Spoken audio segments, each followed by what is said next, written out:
Hey everyone, good morning, good afternoon, good evening, whenever you happen to be watching this VIP and exclusive hangout, as our mentor always says. Joined by Mark Simmons tonight from Break Free, who Mark does, in case you don't know, Mark does a fantastic way of getting out of debt, hence the attraction with the business that we're in. But tonight's all about value. Anyway, how you doing, Mark? Yeah, very good. How about you? I'm just had a few days away from my wedding anniversary. You can probably see in the background there's wallpaper on the wall that I've got to get done. I saw that. Life is sweet. they're the sample, so excuse the mess in the background, everybody. But that's such is life. We all know what it's like. So tonight's hangout really is just pure value for you. So I suggest if you haven't already got one, you go and get a pen and a pad.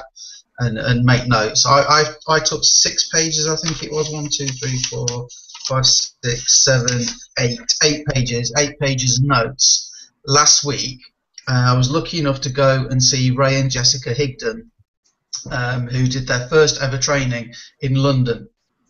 So we went down on the train. It was a really late night by the time I got back, but it was very, very worth it. So 100% value for you tonight, and I can say that because it's not my stuff, it's theirs. So we're not really going to be talking about money tonight, but just in case we do, I'll do the usual income disclaimer. Common sense dictates that business results can vary, and that any success in business really depends on the work, the effort that you put into it, and your attitude as well. So we've done that, and I'm going to start with something that wasn't actually from Ray and Jessica Higdon, but I heard this today and I just thought this was brilliant, and I can apply this to myself at times and certainly some people. Let's suppose you're in a home-based business, which most of you watching this will be, and they made that business illegal. With the work that you do to build your business, would that be enough to convict you? And I thought that was really good. Good way of putting it, that you should be doing more.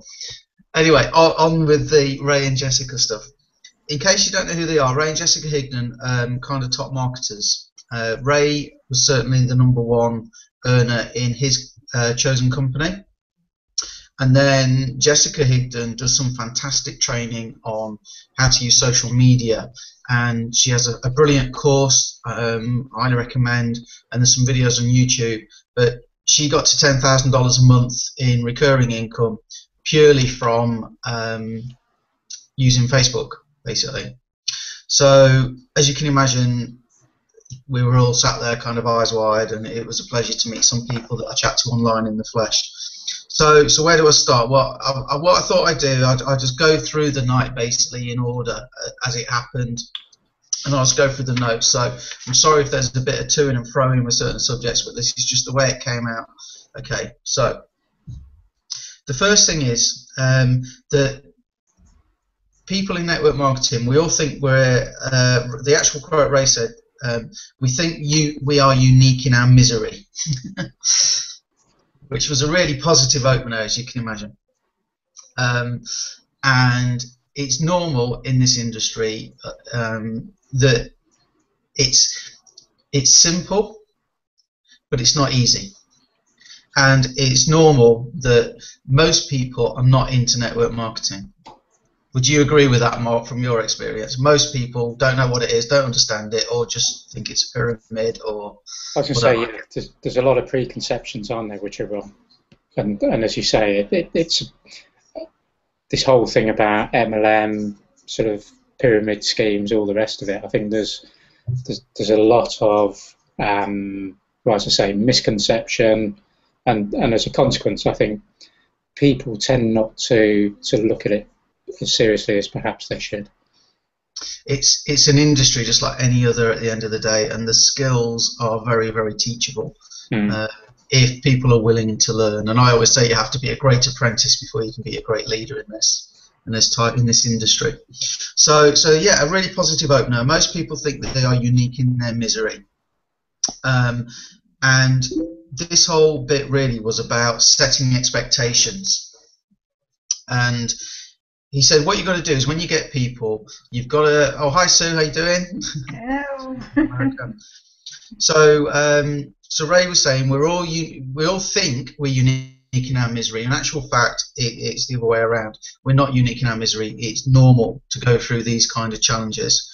So what he says is very important to do is when you get a new team members, you have to set their expectations that they'll be fired up, obviously, and they want to go and tell everybody about this great business opportunity they've just found out about. But most people are not going to be into your business opportunity. Most people are not into the industry, network marketing, MLM, whatever we want to call it. Most people aren't into it. And that's fine as long as you set their expectations. And then the other one that come out of this, particularly like, you know, I chat to people on Facebook and they're already in a business or they've been in a business and they've not succeeded with it, they failed. And quite often, 99 times out of 100, people, they never blame themselves. It will always be the company, it will always be the product, or quite often you hear my sponsor didn't help me. And Ray brought this up, and he said, when somebody joins and we all want people in our team, we all want new team members. So it's normal, it just comes out of your mouth to say, I'll help you. And your recruit or your team member, new team member goes, oh great, you know, Paul's going to help me, that's fantastic. Often they'll reach out to you and say, my sponsor never helped me, will you help me? And of course you say, yeah, I'll help you because you want a team member.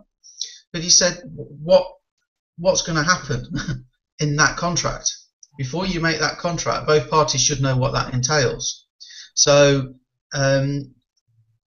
if I say to Mark, I will help you, don't worry, I'll help. Now Mark may think that I'm going to speak to all his prospects for him. I'll speak to them all, speak to all his friends, all his family. I'll go and I'll speak to 20 people a day on Facebook. And when somebody joins, I'll put them in Mark's business, in his downline. That's probably what Mark thinks I'm going to do for him if I say I will help. And well, when I say I will help, I think you're going to do the work for me, really. Exactly. Yeah. Yeah. I think a lot of people think that. Mm. So then it's, you know. Also, likewise, when somebody says, will you help me, it's like, you should say, well, what do you expect? And Ray makes very clear what he will do for people. And Ray said he actually spends very little time with new recruits out of interest. He said, the thing is, if I recruited you today, if I sponsored you into my business today, and I spent 2 hours on a training session with you, what does that say to you that you have to do for your recruits? That you've got to spend 2 hours with them. A lot of people genuinely, legitimately haven't got 2 hours to spend with each new person that they bring in. So Ray's very big on, yes, he speaks to them, but he points them to videos that will help. And I think later on he actually says what he does in a little bit more detail, but not a lot, because he doesn't spend a lot of time with people. That's not the point of this business. Sorry, Paul, isn't that like any good system where what you actually do is you start to create systems and processes and sort of try and, to some extent, take yourself out of some of that so that you get the replication? Yeah, and Jessica talks about that later on, so you're going to have some sorry. No, it's fine, don't worry about it. Like I say, it goes around. It does flip from here to there a little bit. Okay, but it's really as it happened. Right, okay. So by doing that, by being open and honest with people, setting their expectations, telling them what they can and can't expect, what you're trying to do is stop them feeling the pain of recruiting. And what's normal is you don't need many people in our business to earn a really good income. So it should be easy to go and get them. So what happens is you talk to somebody and they say no. You talk to somebody else and you recruit them, but they don't do anything and they don't actually work the business. You talk to somebody else and not only do they say no, they say, oh God, you're in a scam, you're in a pyramid scheme. Quite often these could be your loved ones, these could be your family members. Okay. So subconsciously you start associating pain with recruiting. And what is the most important thing that you do as a network marketer is recruit, prospect and recruit. So don't let people fall into that trap where they associate any pain with recruiting, because it's not the recruiting, it's often the people, and we're going to talk about how you can target people, a bit later. Again, Jessica touched on that. Okay, so once again, set expectations. That was a good chunk of the night, and we've spent probably 10 minutes on that. But it's really, really important. Ray said, what you are speaking manifests. So once you start saying, my team don't do anything, your team won't do anything. And once you start saying, oh, I can't get anybody to join my business, that will become true. Your brain doesn't want to make you a liar, and your brain will make you do these things. It's all the mindset stuff that Darren teaches us. Darren Little is if you're not in our business and you're watching this as a guest, our kind of team mentor, if you like, is a guy called Darren Little. Check out some of his stuff. It's amazing. There's some videos on this page. You can see Darren Little training. You can look above. Fantastic stuff. Does a lot on mindset. And you know, I've seen leaders from Empower, I've seen leaders from Explosial, seen leaders from other businesses, and they do talk a lot about mindset. It just comes down to mindset, a lot of this. Okay, so how do you try and avoid some of this rejection? And how can you go to some of your friends and family, particularly, and Ray said, I'm the number one at it, especially if you've been in one deal, then another deal, then another deal, then another deal. And they're like, oh God, what now? What now? What business now? So there's a couple of lines you want to write down, and this is one of them. I've never come to you with anything like this before, and then you carry on. Because that is saying, you know, I haven't bothered you with anything like this one, so it makes this one sound unique. And these things, by the way, are what they use. They actually use these phrasings and these lines themselves. I've never come to you with anything like this before. And there's an even better one coming up. But I've never come to you with anything like this before. It's just a way of saying this one is different before they have to say to you, oh God, not another one. So it kind of gets it out of the way. Right, we need to talk about vision, because this is what carries you through. And also it's how, especially like if you've just joined and you have no team members and you're not making any money, the vision can help you get where you want to be. And I actually did a video the other day where I read out from a book a vision. But the vision might be that, you know, you're helping, you're looking to help 10 people get free from debt. Mark's got a great one. You know, you're looking to imagine what it would be like if you're free from debt. That's a goal, but it's not a vision. So the vision is, you go out in town with your wife. Like I've just been away for a few days, and you're going to have some lunch. You decide to go and eat at that restaurant because it looks nice, and you don't look at the prices on the menu. Imagine if you could just do that. The vision is that, you know, we were going to go away for a day. We ended up actually staying 2 days, because it was a nice place, so we stayed for 2 days. And you know, we actually, well, long story cut short, but we've ended up with another stay that we weren't expecting out of that as well. But so it's like, imagine you could go and eat anywhere you want without having to look at the bill, stay an extra night if you want to, because you don't have to be back for your business, because you've got money in the bank to be able to pay for it, which is funded by your online business. And you got 2 homes, maybe, might be it was in the example I gave. You give more to your charities and things than you were used to earn in a month. You know, you give that away regularly on a basis. Those kind of things, you know, paint a good vision. And how Ray puts this in context is,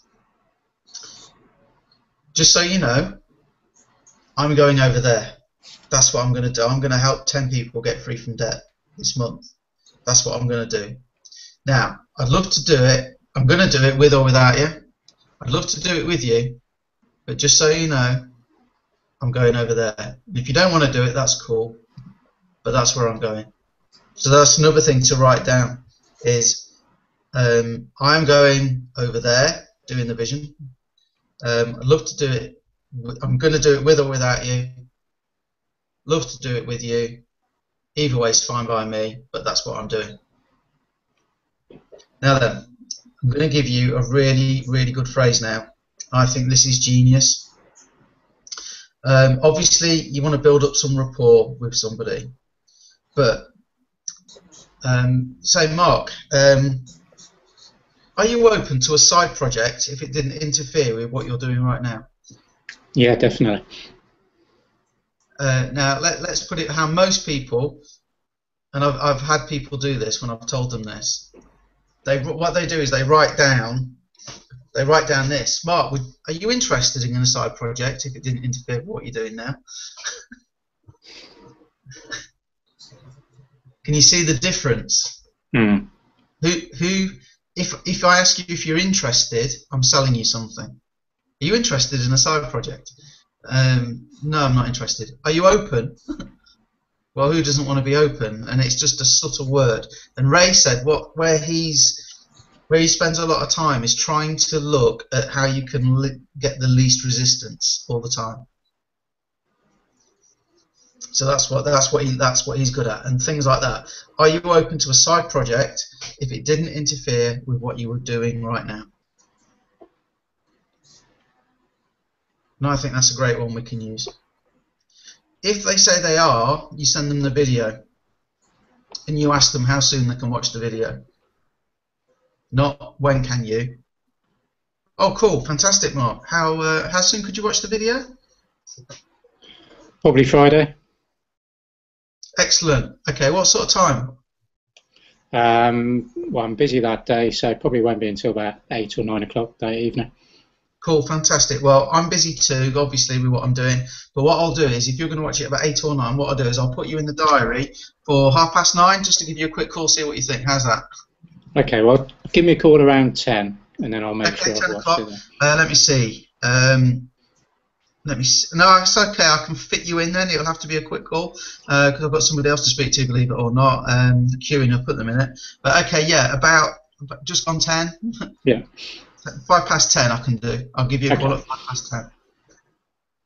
Now, what I've just done there is I've showed you that I'm busy and I don't have long to talk.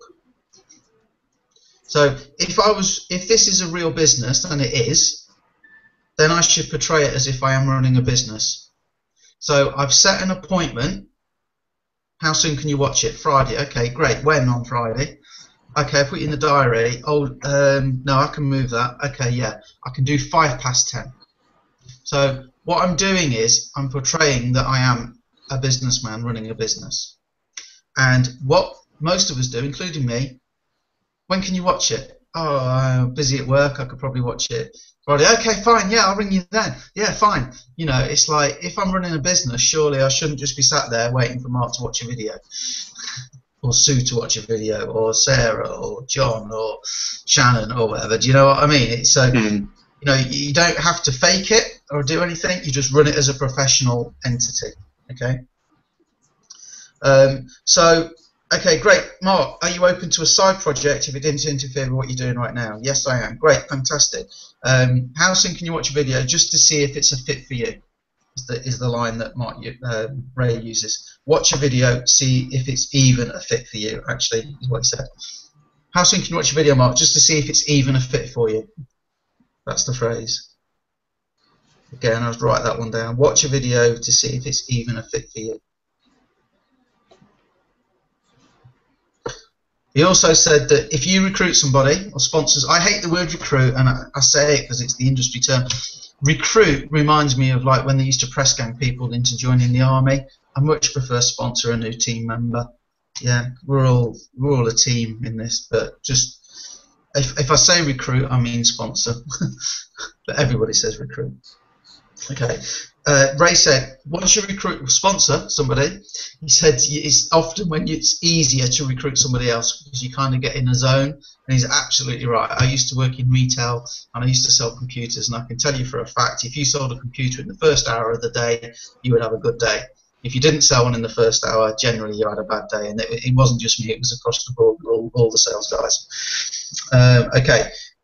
Ray said if he could go back and have his time again, he would take screenshots of all his successes, because once you are successful, people will start saying, well, I don't believe you did that way. I'm not sure you did it that way, because it's a natural thing that people want to question everything and not believe it. They always think there's a secret, and there is no secret other than consistency. So he suggests, if you're serious about this, just keep a little log, do a few screenshots, put it in a folder, and then when you're doing the presenting, like Ray and Jessica did, you can say, and I had this leader contact me. Here's what he said. Here's a screenshot of the conversation. It will give you so much more proof, so much more authority that you are actually doing what you're saying. Okay, what Ray does basically to help people is he says he was working away, and I need to talk to you about that. Make a note here. But he was working away, and he started to have some success, and his team members weren't really doing anything. And then he got a phone call, and he said the guy literally spoke like this: "Hi, Ray, I'm from X and X company, and I've seen you in wherever it was, Numis, I think it was. See you in Numis. Why should I join you?" Like that, really sort of abrupt. So Ray has this way of positioning himself. I'm going to use my new high-tech visual aid that I brought from the pound shop today. Here it is. See if it'll even show up. Is it going to show? No, it's not. Can't see that. Right, can't see it. No, it's all right. I'll just have to act. Okay. Basically, what happens is this: when somebody gives you some resistance, like they say no, or they think the video is a scam, like that, they're kind of going, "Oh no, it's a scam," and psychologically they're actually leaning away from you because it's not for them, or they think it's not for them, or they think you're going to pitch them or whatever. And then human nature, when somebody does that, is to lean in. And so, I don't think I could do it. No, you could do it, because everybody can do this. And it's like, well, I've done MLM. My brother was in the network marketing business and it failed. Natural reaction is to jump straight in and go, no, because I'll help you. And we have a system, and we've got this guy called Darren Little. So they're leaning back and you're leaning in. And what Ray drew out on the board was, when somebody leans back, you should lean back too. So this leader said to Ray, "Why should I join you?" And Ray said, "Well, maybe you shouldn't." And the reason it works is, we said, because all the leaders out there, they've heard it all before. They've heard all the promises, and it's never, ever, ever worked. They just want to know you're a straight, down-to-earth, bang-up person. So he said, "Well, maybe you shouldn't join me, but here's what I can do for you. We have a system," and this is what Ray actually does for his team. "We have a system you can follow. Check, we have that. I will do 3-way calls for you, but I will not, only if you invite them. I will not ring people for you. You have to invite them. And if you build locally, if you build in your area, I will come and do a team training or a presentation for you. But you have to have X amount of people there." And obviously in America, you can jump on a plane and get to different states. But he'll say, if it's like in Florida where I live, you need 5 to 10 confirmed people. Sell tickets or something, so you know it's confirmed. And then the further away it gets, the more people he needs. So I think they had about 120 people there in London. They had to hire another room. It was that popular. Okay. So when people say about business, "I don't think I could do it," for example, again, example he gave, people do say, "I don't think I can do it." Rather than say, no, you can, I'll help you, and we have a system, and all that, you should just go, "Well, maybe you can't." And you'll find them start justifying why they can. So. I agree. Okay. If people do watch the video, and just like Darren teaches, I think it's a load of rubbish, I think it's a scam, whatever. Okay, that's fine. Cool, what you got planned for the weekend? Same thing, nothing new. But Ray also said you can say this. So I suppose I'm talking to Jeff, a guy called Jeff, and Jeff says, "Oh no, it's a pyramid," or whatever. Say to Jeff, well, Jeff, you were open to looking at it. I'm just curious. Obviously, you don't need to be it now. I'm just going to mute you out, Mark, so you're washing you up. Sorry. That's all right. Just mute you, okay. If you don't mute yourself, then you can always put yourself back on in a bit. Okay. Well, Jeff, you did seem open to it, which is why I watched the video. It's cool that it's not for you. You're not into it anymore. But I just wondered what it is you wanted to change. By being a part of it, what was it going to change for you? And what else can sort it out for you? What else can put that situation right? So just to gives you another sort of leeway in. Okay. People are immune to money messages. When you see people flashing cash, he said literally you could go to all your friends and family and say, if you give me £1, I'll give you a £10 note. Or if you give me a dollar bill, I'll give you a $10 bill back. Nobody will take it. Very few will actually take it. People are immune to it, so don't go flashing cash and things like that. It's just not worth it. Right, now this is the other one I think is brilliant as well, and you should write this one down. Hey Sue, I know this kind of business isn't a fit for you, but I think you'd love the products. And that's the way you can introduce it. So, hey, I know this kind of business is not a fit for you, but I think you'd love the products. So then you're leading with the products, not the business. And again, the way you're portraying that is you're saying this isn't for you. And then when they look at the video and they see the comp plan or whatever, then some of them will come back and say, well, you said it wasn't for me. Why wouldn't it be for me? And Ray's like going, well, I never thought of it. I guess you could sell it. I guess you could. But it's a very good line. Hey, I know this kind of business isn't a fit for you, but I think you love the products, and it's a way of introducing it to sell. As I said earlier, how soon can you watch the video? Ray made a big point. Don't ask, say, when can you watch? How soon can you watch? Arrange to call them back.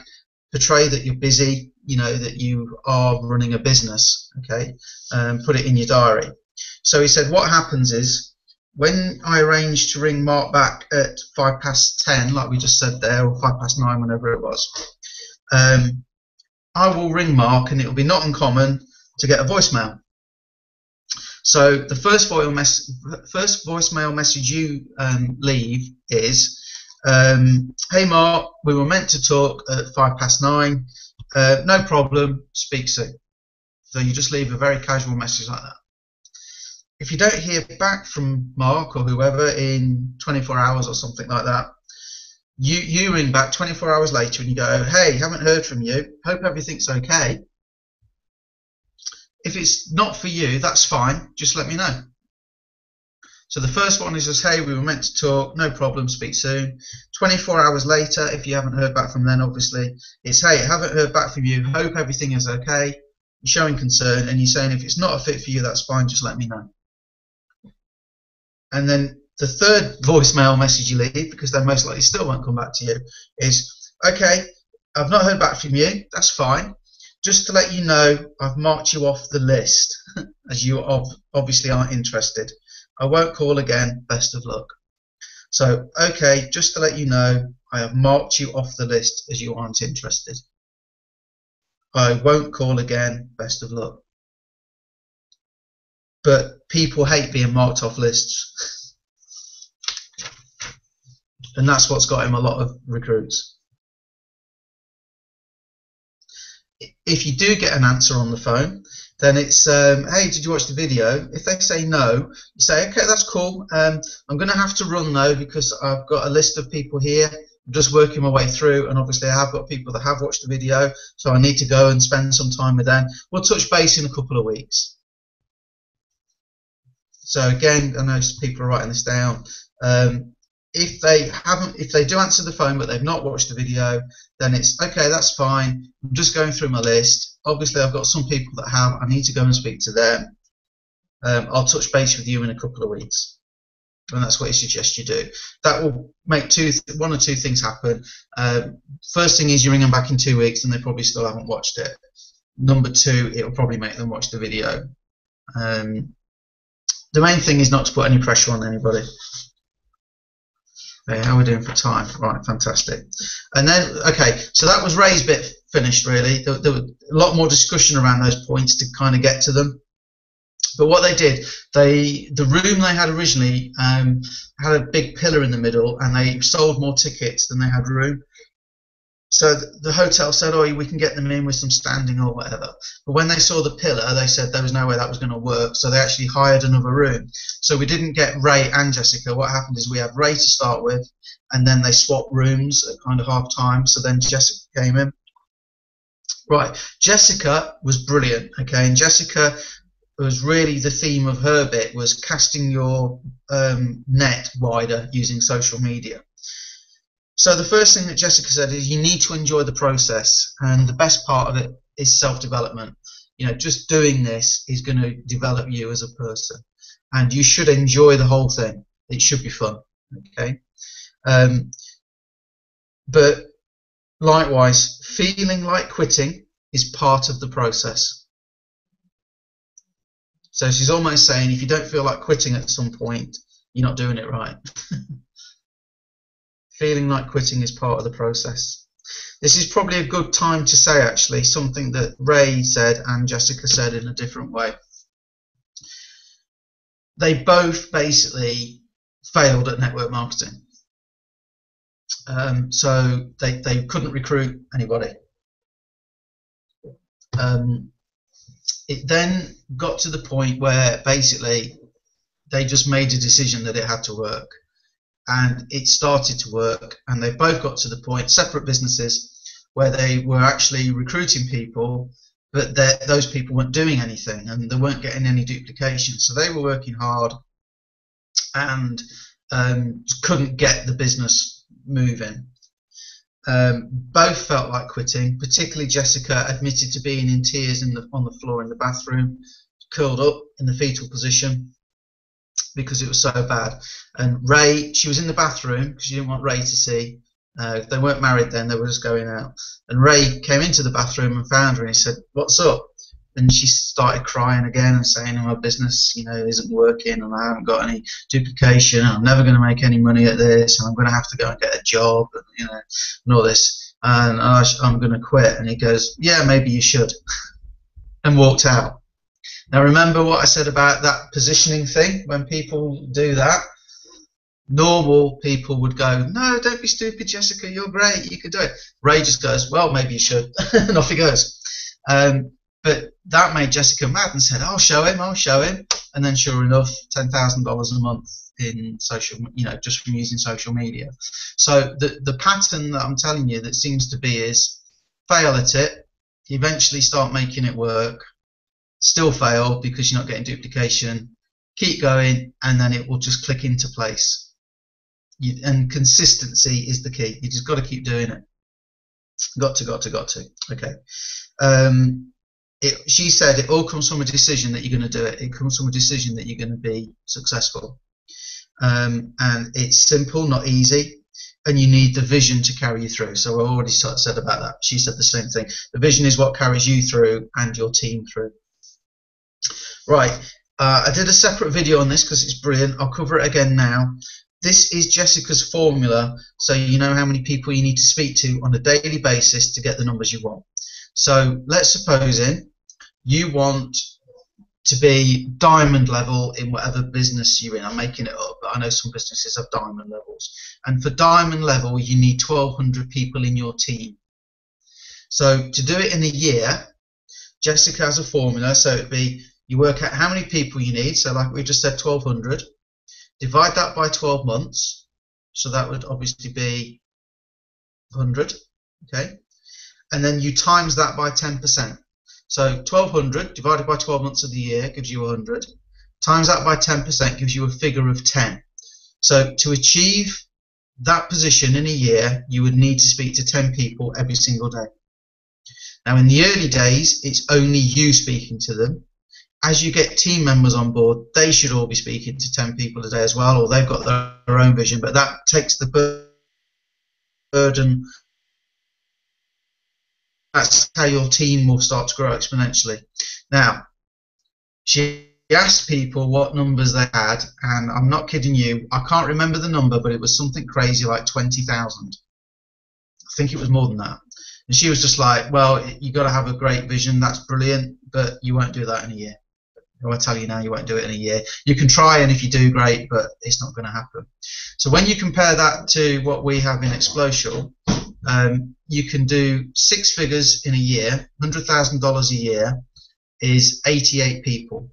88 divided by 12 is 7 point something, so let's call it, 8 times 10%, 0.8. So I need to speak to every single day 0.8 of a person. So let's round it up. So if I speak to 1 person a day for a year, I can get, on average, according to Jessica's calculations, and I spoke to some of their team members, by the way, who back it up. If I speak to 1 person a day in a year, I can be on $100,000 a year. And I know people that aren't doing anything. It's crazy. Never mind. But the other thing I'd say is don't speak to 20 people today and then nobody for 6 weeks. Consistency is key. Okay, so I've done trainings on Facebook, and if you go on YouTube and you search for Jessica Higdon Facebook, you'll find some of Jessica's trainings on Facebook, which are really good, on YouTube rather, on YouTube, which are really, really good. So I'm not going to go into that, but we did talk about Twitter, and Jessica's using Twitter a lot at the moment and getting some good results out of it. So, okay, who do you target? And I'll use Twitter as the example. But she said, look at the characteristics of the leaders in your business. What do they do? What jobs did they have? What do they like? Do they eat at certain restaurants? Do they all play golf? Do they all have private jets, so they're into aviation? Do they have yachts? Do they just find out what you can about them, okay? And then you can try and find those kind of people on Facebook using graph search, and I'm going to give you a neat way to try and find them on Twitter as well. She gave an example that the sort of person she was trying to target and the sort of people that were leaders in her company liked Robert Kiyosaki. So Robert Kiyosaki obviously has a fan page. There's a few fan pages for Robert Kiyosaki. And those people all love network marketing too, because Robert Kiyosaki teaches it in his books that it's a great business model. So one of her targets was Robert Kiyosaki's fan pages and the people on there. And then just like we discussed, go and strike up a conversation, find 3 things in common in the first 5 minutes, and so on and so on. And I'll give you the formula. This is the formula for contacting people. So again, this is a good pen opportunity. Use their first name, pay them a compliment or mention something in common, and you can do that by looking at the profile page on Facebook. Ask a question, and you'll probably get about an 80% response rate to that using that formula. So it would be, hey Mark, saw your status on Facebook, I loved it. Checked out your profile and love that. By the way, what do you do? Now you would mention probably a specific post. So, hey Mark, saw your status on Facebook and loved it. So that could be, saw your Facebook status about the decorating you're doing with the wallpaper. Saw your status about that, I loved it. I like the one on the left better. Checked out your profile and that's great too. I see you like speedboats or whatever. By the way, what do you do? Or how's it going? Or whatever. But you see the formula in action. First name shows you've looked at their stuff. Compliment or find something in common. Finish on a question. And you'll probably get about an 80% response rate. You can use graph search on Facebook like we've already said. I'm not going to go over that. Right, here's a good line for you, another good line. If you're trying to build in an area, which we want to build all over, you want to have some chats with them. If they're in your local area, so in other words, I'm in Grantham in Lincolnshire, if I was chatting to somebody else in Grantham and in Lincolnshire, you can be a bit more direct a bit sooner, okay? Because you've kind of got that close proximity and you can go meet them for a coffee or something like that. But this line is really good. So it works like this. It would be, I'm just going to throw this out there. I'm a professional recruiter for a company based in New York that is looking to expand in your area. Are you open or know anybody who can help? So I'll do that again, and then for people writing it down. I am just going to throw this out there. I am a professional recruiter for a company based in wherever, New York, that is looking to expand in your area. Are you open or know anybody who can help? Now, if you're not in the same vicinity, she recommends 3 to 5 messages back and forth before you even message about your business. We didn't clarify, actually, should have, whether that's 3 or 4 messages in one conversation or 3 or 4 messages on different days. I prefer to do it over different days because I don't ever want to pitch anybody, and I do want to network, and I'm trying to get better people all the time, as in people that are a fit for me. Jessica made a big deal about spending time checking out the people that you're talking to,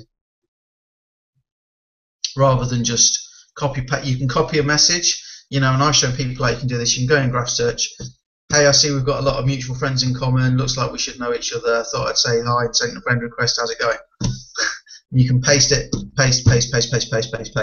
Much better to actually go and look at the profiles and go, yeah, I could work with that person. They'd be a good fit. They seem smart or whatever. Talked about building rapport with people. It's just what Darren teaches. I'm not going to go through that. Right, your profile. I haven't forgot the Twitter stuff. I'm coming to that. Right, your profile. Your profile shouldn't be shouting about your business. Your profile should be about you as a person. She said, but it's okay to post curiosity posts once in a while. So she doesn't really post about a business, but she'll post like, you know, found a way I can save $9,000 a year. Something like that, something that will pique people's curiosity. So they'll come and say, how are you doing that? Okay, if that makes sense. You should have your company in your About page. On Facebook, you've got an About Me section. You should have your your business in there, along with some contact details. Okay, so that's where your business should be. Because then, okay, right. Okay, before we talked about Twitter, I've put rings around this. We totally overcomplicate it.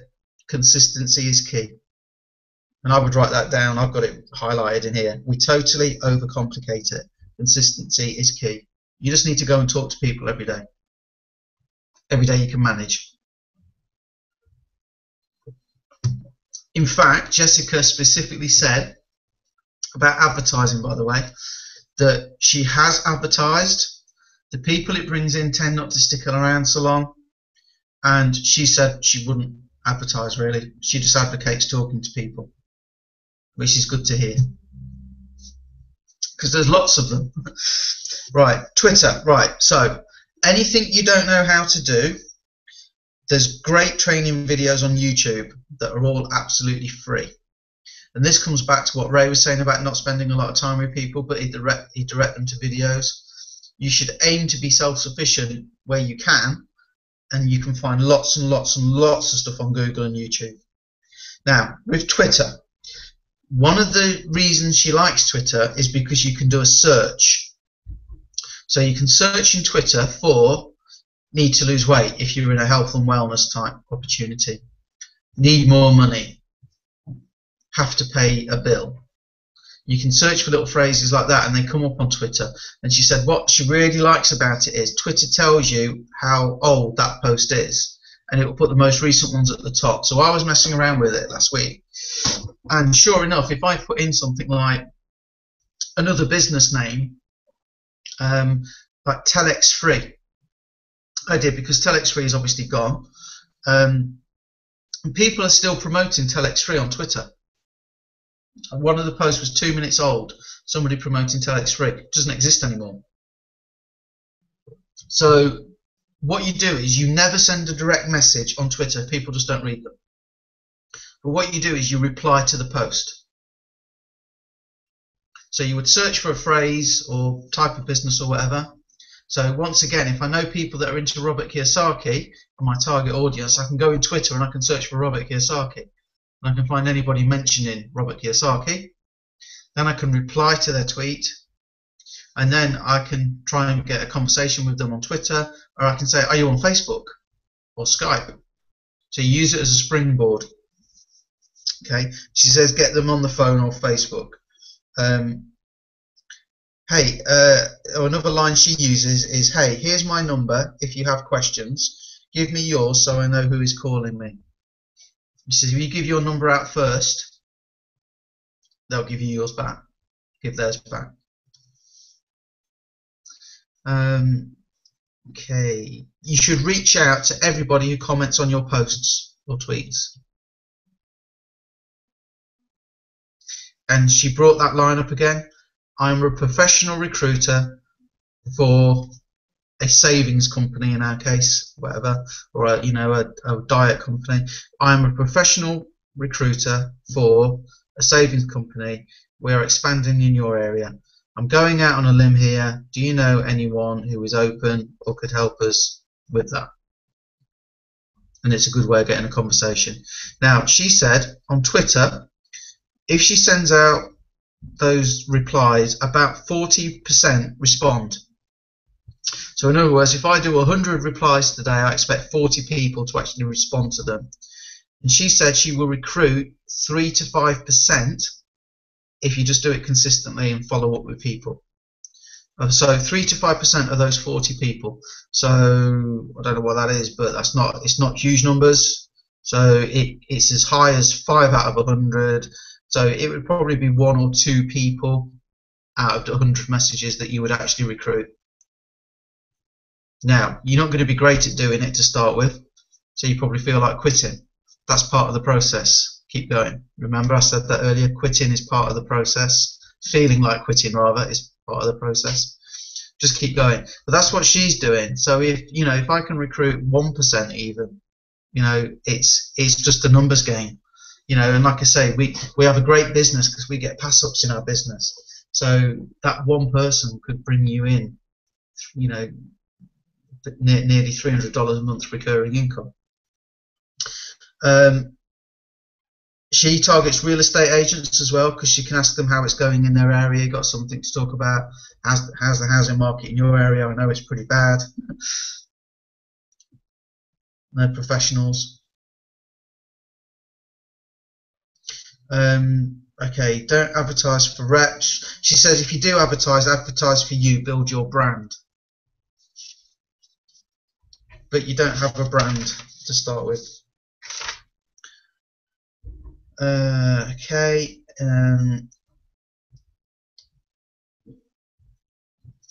Just trying to some notes there. Something you don't need to. Oh, Instagram. Okay, let's talk about Instagram.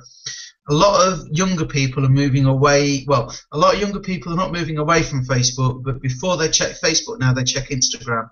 All their parents are on Facebook. So they're starting to move to Instagram. They still have Facebook too, but Instagram is very up and coming, particularly in the States.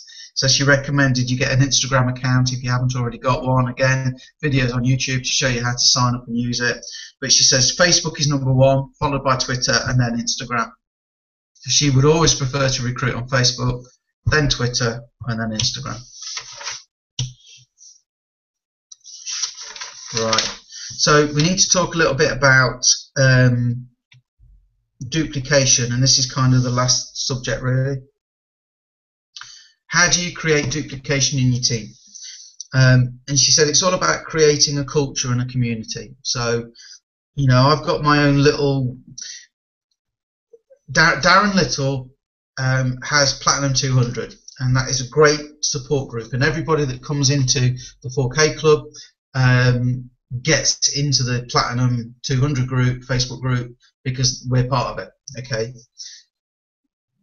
When I speak to some people and we talk about, Platinum 200 was originally a team of 200 people to put you on $25,000 a month, that seemed a lot for a lot of people I spoke to. So I brought it down, so we've kind of got the 2 options. Okay, so 4K is just to get you free from your job, basically. And that's kind of my vision. It's just like being free from your job. And sometimes when I speak to people, you know, it's like, where do you work? Really, what do you think? Most people hate their jobs, just normal. So, you know, where do you work? Oh, that's terrible. How's the boss? Boss is an idiot. Oh my God, that's terrible. Hey, well, look, I don't know if you're open, but, you know, and then you can, you know, send in the video. No, no, no, I don't want to do anything like that. Okay, that's cool. What are you doing at the weekend? No rejection, rejection free. But start a Facebook group. Well, we have a Facebook group. We don't use it that much, okay? But start a Facebook group, and we ought to start using that more, guys. Basically, have regular trainings while you're watching it now, and give out regular updates, which I do through my Facebook. And I tend to, the way I build my business is I know everybody in my team, and we do tend to sort of see each other's posts on Facebook and comment on it, and so on and so on. Have an email list where I send out stuff with the email mailing system in Explosive from a team. Congratulate the team members on the success of, you know, any success they have. Weekly calls, training videos. So what I've tried to do with 4K Club is I try and connect people with Darren's trainings, not necessarily speaking to him. But that's what I try and do, is connect people through Darren, through the Platinum 200 group. Now Darren lays all that on for us. And like I say, we have our kind of little subsection, but you need to let people know what's going on. And I try and get people hooked into Darren, and I do these, which are going down very well every Tuesday night. So we're back to vision, and this is where it finished. The vision is there to carry you through and your people through. So that's like 3 or 4 times vision was mentioned.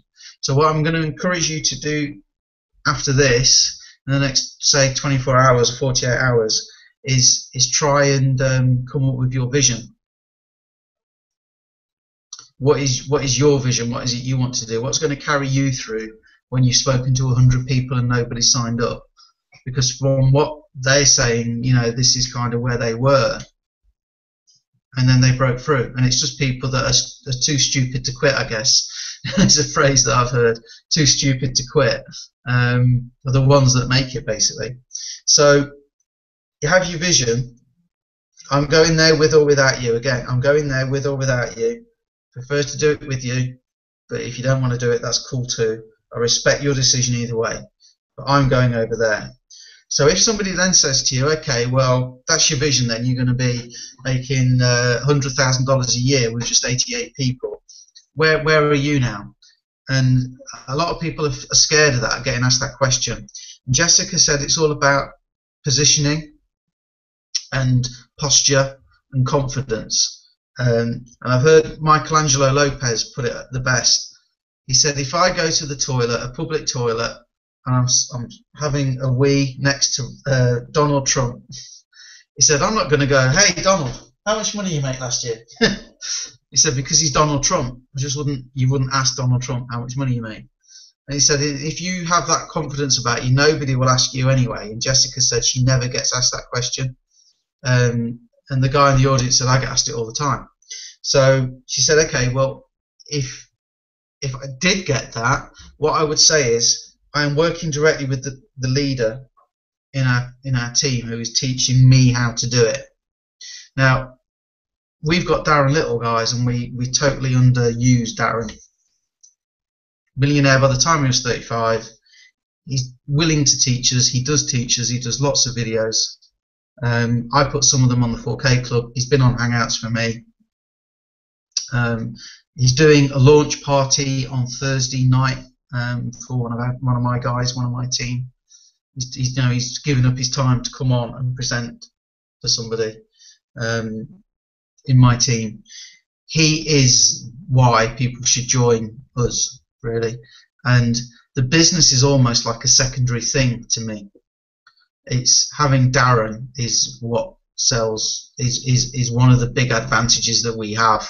Because if you're in, say, Forever Living, the aloe vera thing, and you're really, really, really passionate about aloe vera, the stuff that Darren teaches can help you build your aloe vera business.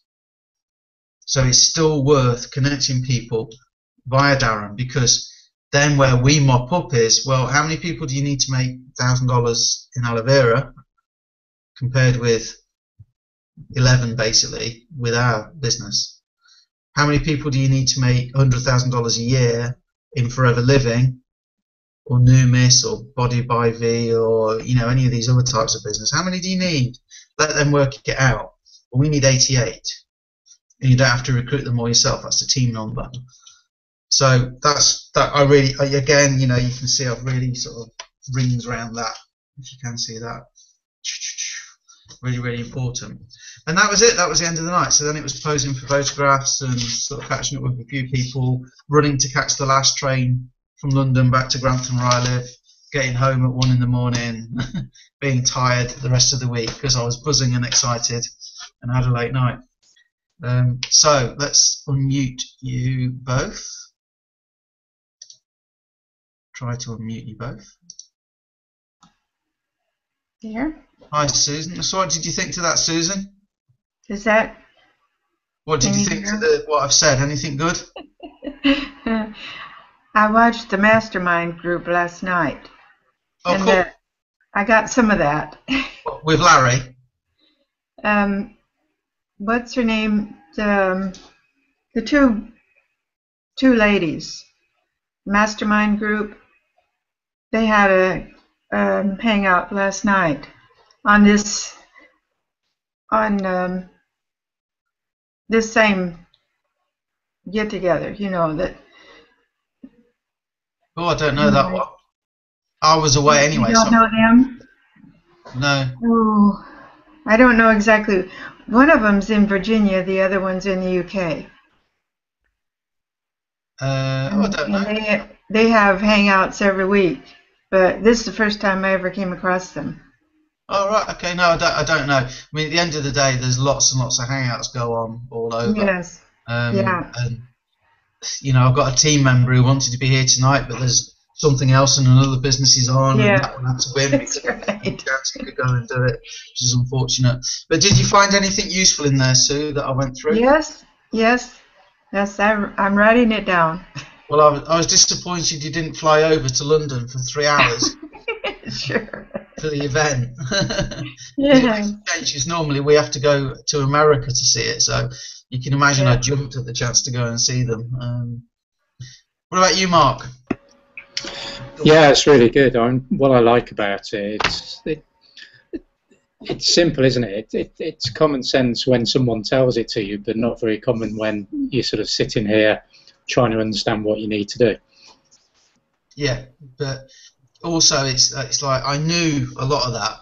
The lines they give are gold dust. I mean, absolute gold dust. It's like, hey, this is a bit random. I'm gonna throw this in.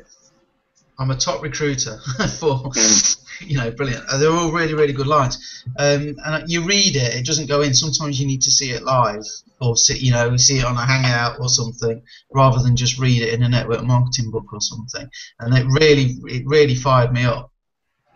Much more targeting people now. I think the other thing that was interesting, you're talking about when people sort of lean back, you naturally sort of go towards them. I mean, I did some sales training a long time ago, and part of we talked about a clock, and what we were saying was you always had to get behind the person, not ahead of them. Right. So you don't pull them; you effectively push them. So if they're skeptical about something, you're even more skeptical than they are. Yeah. I've heard that. And why do you say that? Yeah, exactly. And it's amazing when you do that. And there's different analogies clearly for that, but you do this. It's like a pendulum going backwards and forwards. Then eventually, what you try and do is they make the decision for themselves to reach that point. And so the other thing that goes with that is, of course, you minimise the buyer's remorse, which can sometimes happen. That's right. And this regret. Well, that's what I like about that. Look, Jeff, I know the business isn't a fit for you, but I think you love the products. Just see Jeff. How dare he say the business isn't for me? Yeah. Well, I'm not good enough. Yeah, he'll check it out, won't he? Yeah. Well, that came up. I'm not good enough. I couldn't do it. Yeah, you're probably right. What do you mean? You're probably right. I couldn't do it. Well, if you tell him you can't do it, maybe you're right. Maybe you shouldn't do it. But Ray said, he said people will say like, well, I was milk monitor at school and I I had to look after the milk and I was fine with that. And it's like, well, okay, you can maybe give it a go then. I didn't think you could, but maybe you could. I don't know. give it a go. Have a look at the video, see if there's a fit. But I suppose the other thing is, it's about do this with an intention, isn't it? So yes, you have your vision, but you actually have your process, which is what you've been going through, with some standards that actually help you get better over time, because you're not just trying to use this scattergun approach, as I would call it, and just throwing out these bullets, hoping, or throwing mud at the wall and hoping something will stick. You're saying, that's what I'm going for. I'm going to refine my the way I talk, the way I use the word pitch, but you understand when I say that. So I'm going to refine my own technique and my own skills in being able to talk to people and develop that relationship, because I'm being consistent in following the same system and process until I have mastered it, rather than thinking, right, I've done that once or twice, I better try something else now. Yeah. I'm going to have to go, guys. I got to go help fix tea. Oh, yeah, what you having? Anything nice?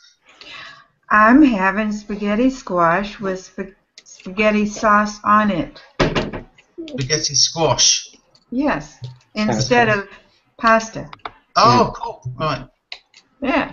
Well, that sounds different. Enjoy that. Thank you. All right, have a great one, Sue. Bye, Sue. I'll just finish up just to sort of round off. With Jessica was really open and told her story. So let me just sort of explain why she got into this and why she didn't quit. She did a marketing degree. She's a qualified marketer, and her first job was actually on a makeup counter in a department store. And she worked with a lot of other women that were all kind of on the makeup counters and perfumes and things. And she said working with a lot of women is an interesting experience. And she said, I think they were all scared I was going to steal all their commissions or whatever, because she was very sort of proactive. So she didn't really get on with a lot of people there. She just was inferred. And she thought, well, what can I do? What can I do? Because they obviously, if people I've worked in commission environment where it's mainly commission or commission only, so everybody's trying to get to the customer first, So what she did, she actually arranged an open event where anybody that had ever brought anything from a little cheap lipstick through to top package or whatever was invited to come. Loads of people turned up. Everybody brought something, and that generated commissions for the other women she worked with as well as her, so it was like a win-win scenario, she thought. She had a yearly appraisal was shortly after, and she thought she was going to get a fantastic appraisal, obviously, because she put all these customers in that all spent money, and she got a terrible appraisal. And she thought, how can this be? I did this, and yeah, but you were late a couple of Tuesdays ago, you were late in, we can't have lateness, all this. So that really made her fed up, shall we say. So she said, well, I've got a marketing degree, I'll go and I'll work for a marketing firm, that's what I'll do. And she wrote to loads, only 2 responded that were willing to give her a position, and they both said the same thing, that she'd be on $8 an hour, which is not a lot of money in America, and it both basically said it would be 10 years before you could expect a pay rise or get any level of seniority, because that's how long they deem it to take before you're experienced enough to be a proper marketer. And her future was basically, she'd had experience of retail, and she knew that even though she was qualified, it would be 10 years before she could do anything, and she just wasn't prepared to accept it. And that's how she got into network marketing. That's how she found it. And so that her vision, if you like, was not having to go and spend 10 years somewhere on terrible pay, where it's going to take 10 years before you kind of accepted that you know what you're doing, or work in an environment where there's going to be a lot of competition and what's the snideness and so on. So it's almost like a reverse vision in her case. So her vision was like the opposite of that. She wanted to go and make her own money. Like I say, struggled at first. Eventually it clicked when she made a decision it was going to work. recruited a lot of people herself. Nobody in her team was doing anything, and I've been there, guys, where it's like, well, hang on a minute, I recruited 25 people in a month. You know, what's going on? But keep going, and then boom, when it happened very quickly, because you start getting noticed by people that come in and go. And she got one guy brought in, I think it was $250,000 worth of sales, which she earns a commission off every single dollar of that. So yeah, guys, have a vision, just keep going, because it is possible. And if it's not, you know, if you don't do something like this, because there isn't a lot else out there that can produce results like network marketing, where are you going to be in 5 years if you don't have something like this? Is my question to you, because that's what I had to take a look at when I started doing it. If things carry on the way they are, where are you going to be in 5 years? Is it a pretty picture, yes or no? Is it going to be what you want to do? Because I was travelling up and down the country in traffic jams, working long hours and stuff like that. I hated it, and that's when I started working for myself. Okay, Mark, any closing words? No, just thank you for that, Paul. It's really good information, so thanks. Well, I don't think I missed anything out. It seemed to go pretty quick, but I think we're good. Okay, guys, look, the business we're in, if you want to check it out, if you're open to a project that doesn't interfere with what you're currently doing, it's just down below. If you want to click the link there and check it out and have a look, you see what I put into action, what I learn. So I'll see you all next week. Thanks a lot. Cheers, Mark. Bye-bye.